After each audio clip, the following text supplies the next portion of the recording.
Hello, hello, Sport Beach. How are you Good doing? morning! Day number Stagwell 2. Sport Beach! Yeah, what's Come up, on, everybody? wake up. 1 second. Obviously, too many of you were at the Gutter Bar last night. Stand up, quick. Yeah, too Stand much up, rosé everybody. here in Up, France. up, Let's go. Little Up. energy. Day 2 of Come Sport on, Beach. we're How gonna we do feeling? Take 2. Shake it out. Shake out the hangover. Shake out the rosé. No, you got to stand up and do it, honey. That's a crap. Let's go. One more time. Good morning, Stagwell Sport Beach. Let's go. All right. So we got to get this back. The guy just walked by and I took it. So we just got to make sure that they get it because they're just kind of waiting here for it. This is an Olympic torch. It's unbelievable. And it's a symbol of all of the energy that's here. You can all sit down. It's okay. Cool. Go for it. And So let me give you a weather report because I think it's really important. I want you to know what's going on in the world. New York. How many people here from New York? let's go. Air quality. Terrible. Alert. Hot and sticky. London. Who's from London? Cloudy. Dubai. Who's from Dubai? Nobody? It's brutal. Trust me. Melbourne. It's cold. Paris. Rain. Sport Beach, my friends. It's cool. It's hot. And it's exploding with energy. In fact, all of the energy from this beach, from beginning to end, is coming down in a vortex right here to you.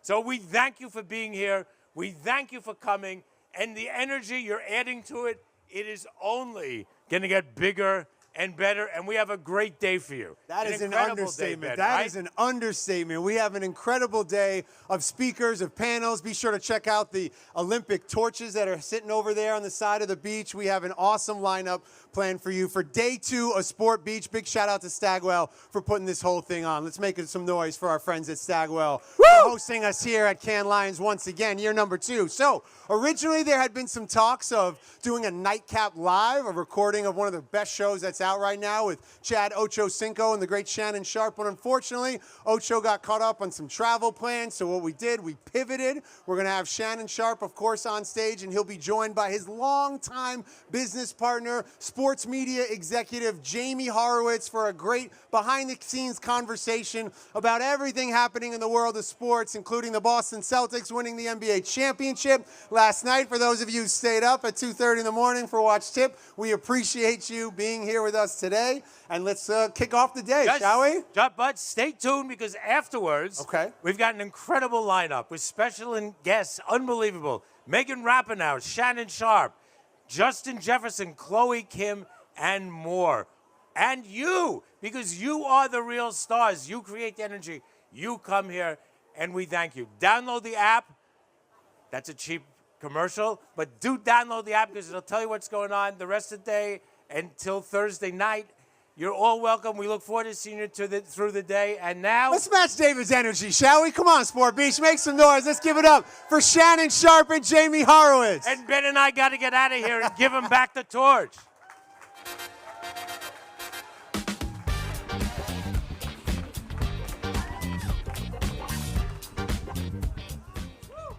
Testing.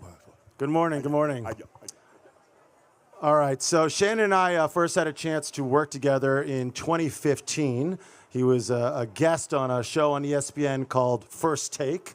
He was, for those of you who might remember his appearances, he was spectacular on that show. And then a couple years later, we reunited at FS1. He was a co-host of a show called Undisputed. In 2023, he left Undisputed and he started Shay Shay Media. And it's been an unbelievable start for this guy. He has 2 podcasts that are in the top 5 of all sports podcasts with, yes, good. Thank you and back. There we go. With Club Shay Shay and Nightcap with Chad Ochocinco. So I guess the first question, Shan, I think a lot of folks here would like to know is, how did you do it and how did you do it so fast? Well, I think that's the biggest thing that people always ask, how did it happen so fast? It doesn't seem like it happened fast for me. We started Club Shay Shay during the pandemic in September of 2020. We started Nightcap last year, September of 2023. And I just, it's just a grind. It really is a grind. It's a process. I remember when my EP, CJ, who's the producer of Club Shay Shay, we started out, we had like 20 subs, and I really didn't know what I was doing because he's like, do a podcast. Fox wanted me to do a podcast because there was no sports going on, and it was going to give people an opportunity to have something to watch, to be entertained. And I was like, well, how do we book guests? Obviously, you couldn't. Everything was going to be Zoom remote. And he's like, just go through your phone, and the most popular people that you have, call them and see if they'd come on. So that's what I did. I went to my phone, Ice Cube, Snoop Dogg, Floyd Mayweather, Master P, all the big names that I had in my phone. I reached out and said, bro, I'm starting a podcast, and I would greatly appreciate if you come on. And they did. It gave me the credibility to start, and we haven't looked back. It's been an amazing run. If you're lucky to have seen it firsthand, yeah, give it up for Shannon for sure, for sure. I want to ask you about one podcast in particular. I bet this one comes up a lot. You can give it up if you've heard of this one. Shannon did a podcast with Cat Williams. Yeah, a few people heard of it. It was January 3rd, 2024, so about 6 months ago. Yeah. I want to read this. It currently has more than 70 million views. So to give you a perspective on that, that's bigger than any podcast that Joe Rogan has done, bigger than any podcast that Oprah has done. That gives you a sense of it. It's the single most consumed podcast ever put out on YouTube. That's Shannon and Cat Williams, and that was just in January. So this thing is still growing. Right. It's pretty amazing. I guess one thing I've always been curious about, now we look back on it, everyone's like, oh, of course that thing would pop off. When you were sitting with him that day, did you have a sense of how big it was going to be? No. And I think if I look at it, put it in sports perspective, probably Wilt, when he got to the game and started playing, he didn't think he'd score 100 points. Kobe, rest his soul, he didn't think he'd have 81. You know, you sit down, you're doing the interview, you're talking. I mean, he's making points. I'm laughing because he's a comedian, and he's saying things that are funny. And I just remember when we wrapped, my producer is sitting behind me, CJ, and as I turn around and look at him, he's shaking his head. And so now, naturally, I'm covering my mic because I think I've said something wrong or Kat said something wrong. We're going to have to ask him to sit back down, or we're going to have to edit it out. And so when I get over to him, I was like, what happened? What? He's like, this is gonna break the internet. He says, they're going to be talking about this not only for 24, but they're going to be talking about it for beyond. So I'm like, really?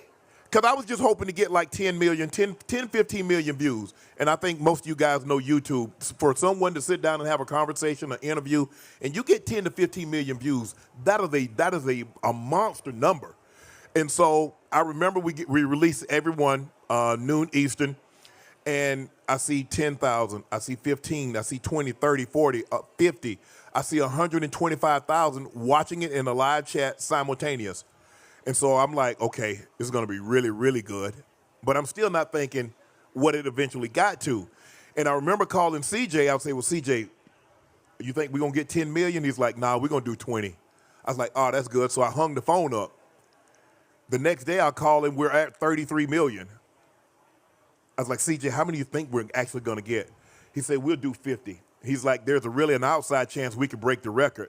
So now I got to go see what the record is, and I think it's Joe Rogan at the time. He had like 68,400,000. And here we are, basically almost a week from 6 months, and we're at almost 71 million. So, no, I did not think. If somebody would have told me it would have done that, I wouldn't have believed him because I didn't think it was possible. It's pretty incredible. The other thing that's, I think, amazing about Shannon, if I can brag on his behalf, is media is loosely divided between folks who are good at hosting and folks who tend to be good as opinionists, right? And I think if you watch Shannon in his NFL career through NFL films, you've seen him like mic'd up, and you have that like famous moment versus the Patriots, like calling the National Guard, is that right? Right, Yeah. And so everybody knew Shannon would be a great talker, a great opinionist. But what he's doing on Club Shay Shay is a very different thing, right? In that role, he's playing a host. And he's created this show where athletes, musicians, actors, they call him. They want to come on the program and talk to him. So I guess my question is, Shannon, what is your secret sauce that has sort of created this world as now a host, as an interviewer? Well, I think the biggest thing for me is that when I sit down with any guest, I haven't watched anything that they've done previously because I don't want to have any judgment. I don't want to have any predetermined ideas. I don't want to look at my guests with judgy eyes. They'll know if you're judging them, and they won't open up as much as you want them to. Also, when I pick guests, a lot of times people are like, well, who do you want on? someone that might be popular might not do the most views because they might not feel like sharing their story or be as interesting. I think the thing is, if you look at the people that do really well on Club Shay Shay as comedians, they're used to entertaining. They're used to telling stories. But for me, I always ask my guests, is there anything that you would not want to share or you don't want to talk about? Because the way I approach it, I believe the person that's sitting on my couch can tell their story without their most embarrassing moment being a part of it.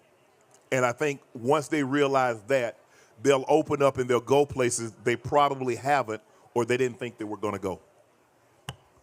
I think one of your other skills, you know, I've talked about a little bit, is watching Shannon. And I hope now when you go back and you watch him on Club Shay Shay, it's like honestly a TED Talk on how to be a good interviewer.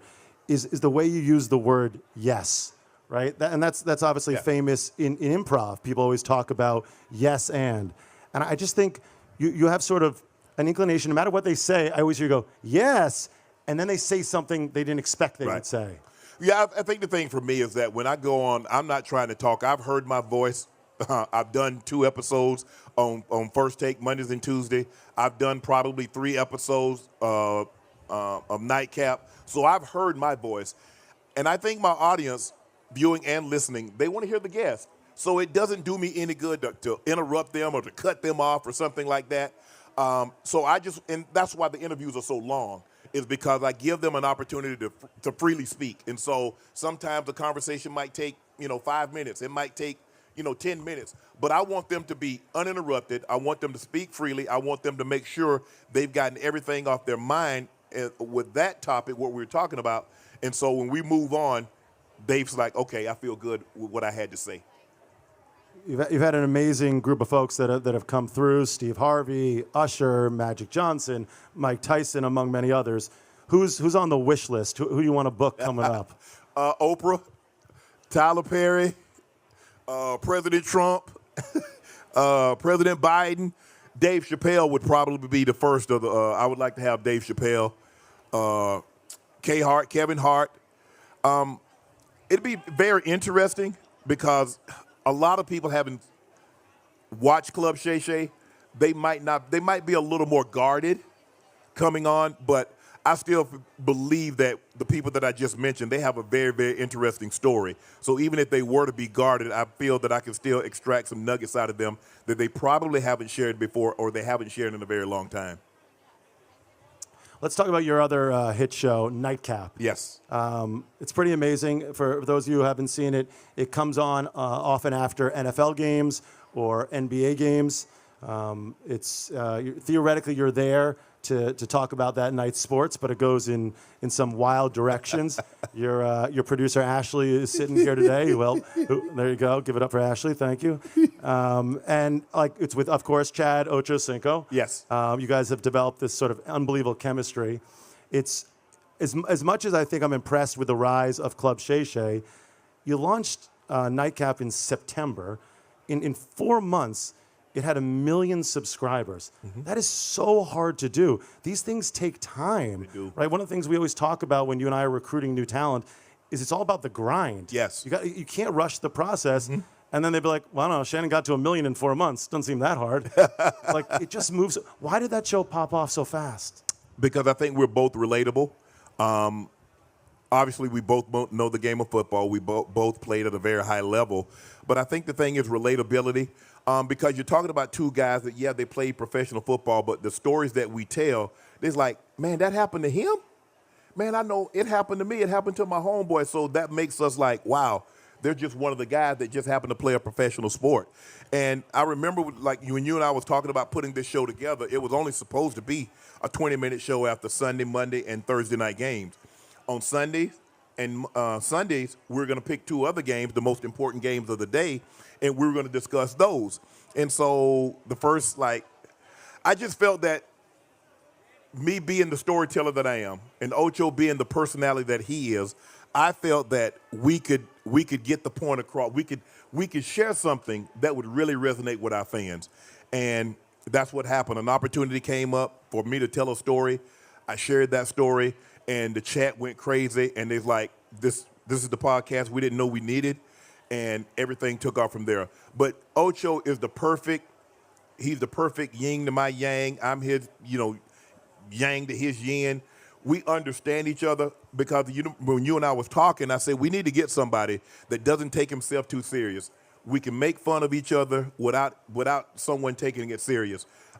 We don't have to question each other's ability. We did what we did. We can't go back and add any more catches or yards. And so I think that's why it works, because he gets me, I get him. I understand that 92% of the time he wants to be silly, and I let him. I think one of the coolest things that you guys did just happened a couple weeks ago with Monica McNutt. Yes. And I think, that the power of that moment, I think, is really, it's illustrative of sort of the power of digital media Yes. versus linear television. Correct. And also probably showcases you as a producer. Can you kind of take us through that day, starting with First Take and what happened? Well, we had found out, I think, that night before that Caitlin Clark did not make the U.S. women's national team, the Olympic team that's headed to Paris to compete for the gold medal. And so the topic was, should she have been on the team? Now, if we're talking strictly ability, probably not. But for an opportunity to grow the game, I felt she should have been on the team. And so, obviously, Monica played college ball at Georgetown. She follows the WNBA. She does a real good job. She talks about men's game, and she can talk about the women's game. So her and I had different of opinions. Her and Stephen A. had a very, very differing of opinions. But on ESPN, I'm talent. So obviously, you got to understand that we got the top of the hour, we got the bottom of the hour, we got commercials. And so at that moment, I remember talking to Ash, and I was like, you know what? We probably should ask her to come on because now she can explain the nuances of what went into selecting the team, the nuances of how women and the women that are on the team is more so than having played together. It's more so of the women that gave up a lot of their summers to go play international basketball. So I wanted her to have an opportunity to discuss those nuanced conversations that we weren't able to get in on First Take. And so she came on. She did an unbelievable job. We had another conversation about a flagrant foul that Kennedy Carter had on her, and then Shanae Abumake, she came on and discussed that. I invited her back on Nightcap later that night because a lot of these conversations are a lot more nuanced than just this or that. And so I wanted those women who do an excellent job every time they're on to have that nuanced conversation because this was going to be a different audience. A lot of these people that was watching my show probably didn't see Nightcap, but I wanted them to have a very nuanced conversation and have the opportunity to hear a woman's perspective. Shanae played in the WNBA. She was the #1 overall draft pick. I think, if I'm not mistaken, I think she was Rookie of the Year. So obviously she has a vested interest. She really wants to grow the game. So does Monica McNutt. And I felt I owed them that to have them on a very popular pod so they could share their opinion. There's obviously a place for both linear television and digital, and you've obviously continued to have success on both First Take and these podcasts. But do you think sort of what your story with Monica shows that digital creates an opportunity for you to do something different, get a little more freedom? It does. It does. And I think that's what Nightcap allows us to do. I mean, we get to have conversations that there's no chance we're going to have that conversation on linear television. We're probably not going to have that conversation until we have that conversation because it normally comes on around 10:30, 11 o'clock Eastern time, p.m. So it allows us a lot more freedom and a lot more an opportunity to go in different places that you probably wouldn't be able to go. But it allows me to show a different side. I have to be Shannon Sharpe, but I have to have a personality on First Take, one on Club Shay Shay, and one on Nightcap. In the process of doing that, I have to be each personality while staying true to Shannon. And all those people that you see are a part of me at different times. So you see the First Take Shannon, you see the Nightcap Shannon, you see the Club Shay Shay Shannon. I'm all those people just at different times.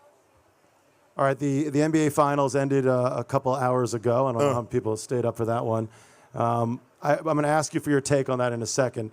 But first I want to ask you something a little bit more wonky about sports media that certainly I think we've both observed through the years. I think for audience sometimes, they want football opinions from former football players, and they want basketball opinions from former basketball players. I don't know why that is, but that is. They just associate with, hey, you played the game. I only want your take in that space. Correct. And they don't give the former athlete permission to have expertise in a sport other than the one they played in. Right. You are one of only a handful of folks who somehow broke that mold. Somehow you're an NFL Hall of Famer, and people come to you for your takes on the NBA, often specifically for LeBron takes, but all NBA takes. Yeah. How'd you pull that off? Well, a lot of work.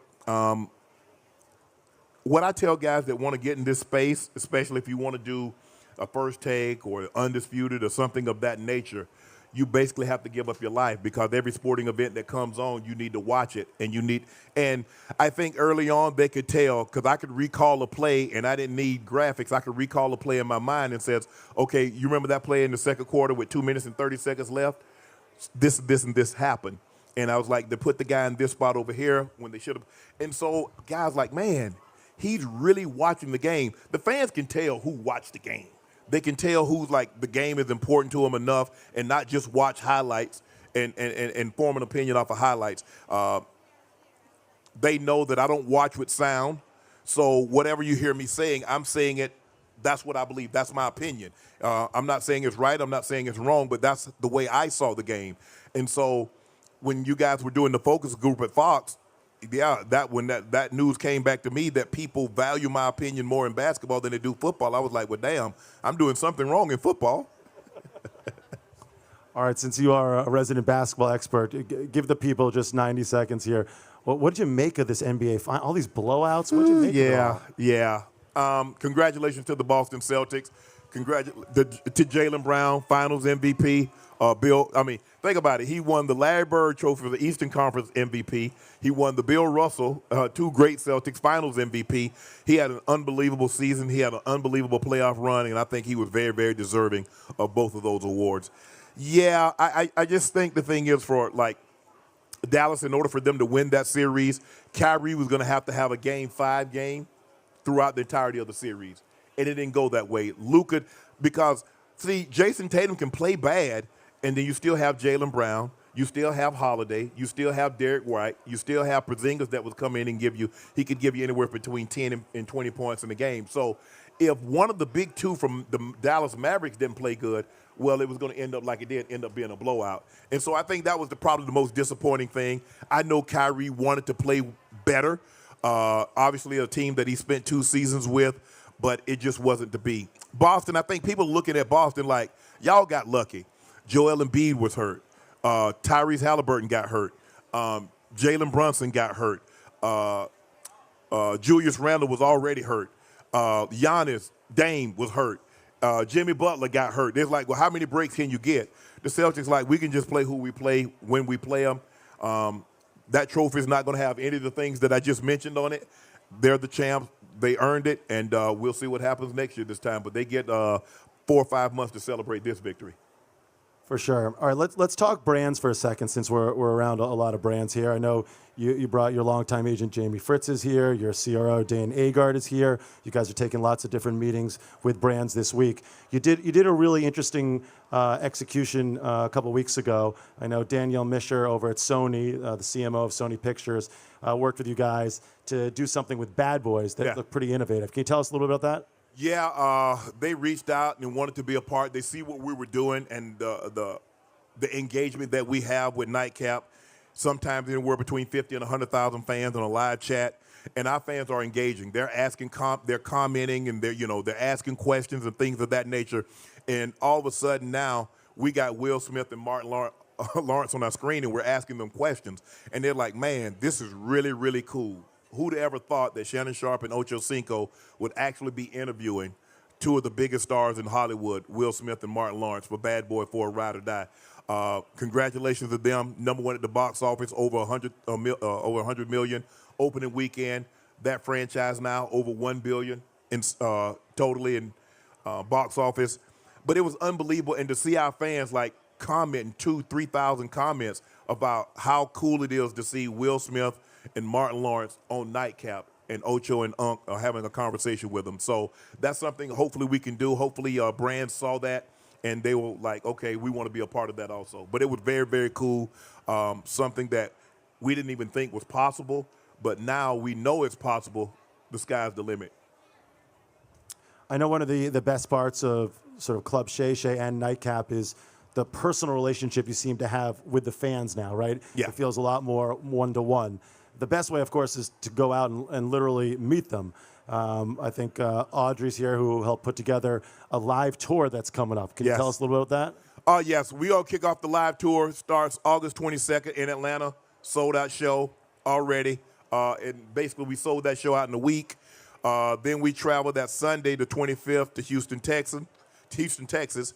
I think we have like 5 tickets left in that one. And then Dallas the following Friday, which is, I think, August the 30th, if I'm not mistaken. And I think that show just sold out as of this morning. So 2 of the 3 shows sold out. I think we have a couple of single tickets left at Houston.